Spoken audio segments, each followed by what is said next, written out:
Selamat datang kembali sahabat-sahabat penggemar catur di channel Wong Catur. Semoga semuanya sehat selalu. Kami kembali mengucapkan selamat menunaikan ibadah puasa bagi saudara-saudara yang menjalankan. Pada video kali ini kami akan mengulas permainan luar biasa antara Yuri Troyanov melawan Louben Popov di Bulgaria pada tahun 1962. Seperti yang beberapa kali kami sampaikan, tidak semua pertandingan yang kami ulas adalah dari pemain-pemain terkenal. Tapi yang jelas, kami hanya memilihkan partai-partai yang istimewa untuk sahabat-sahabat penggemar catur semua. Dalam partai kali ini, Yuri Troyanov membuat langkah-langkah yang begitu istimewa dan mengejutkan kita semua. Jadi, ikuti sampai selesai dan mari kita mulai. Yuri Troyanov memegang putih dan Louben Popov memegang buah hitam. Putih membuka permainan dengan pion E4 dan dibalas dengan pion E5, pertahanan Sisilia. Kedua pemain lalu mengembangkan kuda F3 dan C6. Yuri Troyanov kemudian mendorong pion D4 menawarkan pertukaran di langkah ketiga. Tawaran diterima oleh Louben Popov, pion kali pion, dan putih juga memukul kembali pion tersebut dengan menggunakan kuda. Hitam lalu mengembangkan kuda satunya ke petak F6. Yuri Troyanov lalu kuda C3 dan dijawab dengan pion D6. Yuri Troyanov kemudian mengeluarkan gajah terangnya ke petak C6. Hitam merespon dengan dorongan pion E6 menutup jalur diagonal gajah terang milik Yuri Troyanov. Dan di langkah ketujuh, Yuri Troyanov melakukan rokade sayap raja. Hitam gajah E7 dan putih gajah ke B3. Di langkah ke-8, Louben Popov juga melakukan rokade sayap raja. Putih kemudian mengeluarkan gajah ke petak E3 menambah penjagaan pada kuda di D4. Hitam pion A6 sebagai langkah standar untuk mencegah petak B5 dari pendudukan perwira putih. Putih kemudian mendorong pion ke petak F4. Louben Popov pion D5 menantang pertukaran di area pusat. Yuri Troyanov menolak dan terus mendorong pionnya ke E5 sambil tentu saja mengancam kuda. Hitam kemudian memundurkan kudanya ke petak D7. Putih mulai memborbardir sayap raja dengan meluncurkan menteri ke H5. Jawaban hitam adalah menggeser benteng ke E8.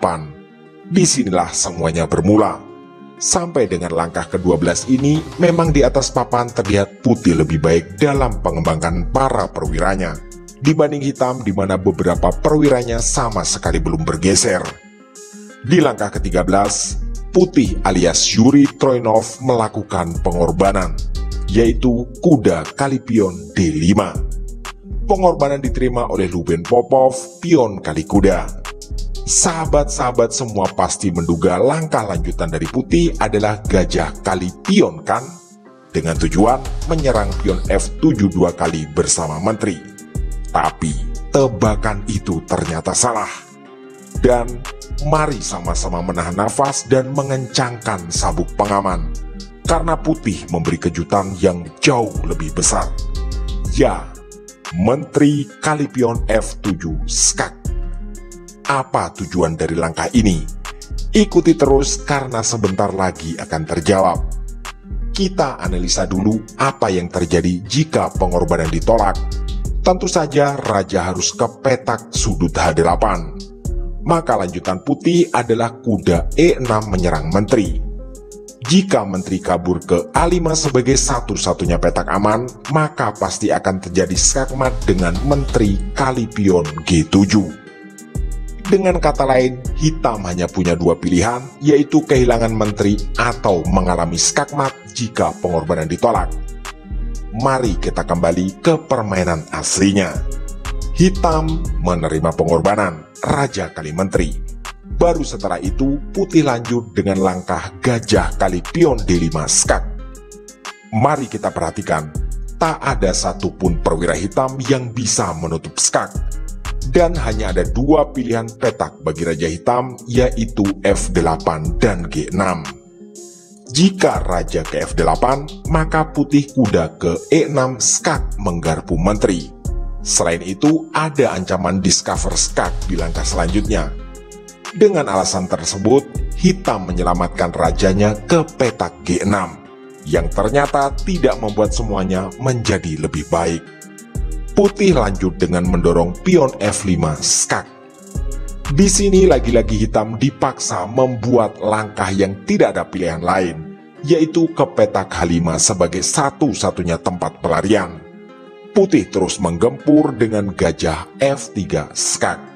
Kembali lagi, raja dipaksa memilih satu-satunya pilihan, yaitu lari ke petak H4. Yuri Troyanov terus menyerbu dengan pion G3 skak. Terlihat jelas bahwa sang raja semakin jauh meninggalkan istananya dan tak ada satupun perwira yang bisa memberikan bantuan. Dan kali ini, raja terpaksa ke H3. Yuri Troyanov lanjut dengan gajah ke G2 skak. Raja hitam terpaksa lari ke petak G4. Putih benteng F4 skak. Dan di langkah ke-20 ini, Luben Popov memutuskan untuk menyerah. Seperti biasa, mari sama-sama kita bahas kenapa hitam harus menyerah di posisi ini. Di sini raja hitam hanya punya dua pilihan langkah, yaitu petak G5 dan H5. Kemungkinan pertama yaitu raja ke petak G5 yang berada dalam jalur diagonal serangan dari gajah gelap milik Yuri Troyanov. Maka putih akan menjawab benteng ke H5 discover skak, dan itu adalah skakmat.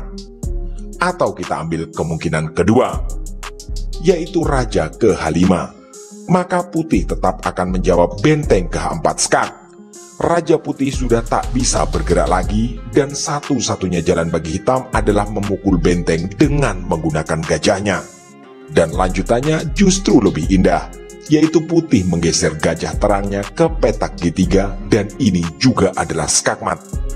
Benar-benar sebuah pertunjukan sangat berkelas dari Yuri Troyanov, di mana raja milik Luben Popov dipaksa untuk berkelana sampai mendekati pertahanan putih, dan selama beberapa langkah berturut-turut dipaksa mengambil pilihan yang semuanya mengarah kepada skakmat. Benar-benar permainan luar biasa dari seorang Yuri Troyanov. Untuk sahabat-sahabat yang mau request ulasan tentang partai-partai tertentu, silahkan tulis di kolom komentar dan kami akan mengusahakan untuk membuat video ulasan dan analisanya.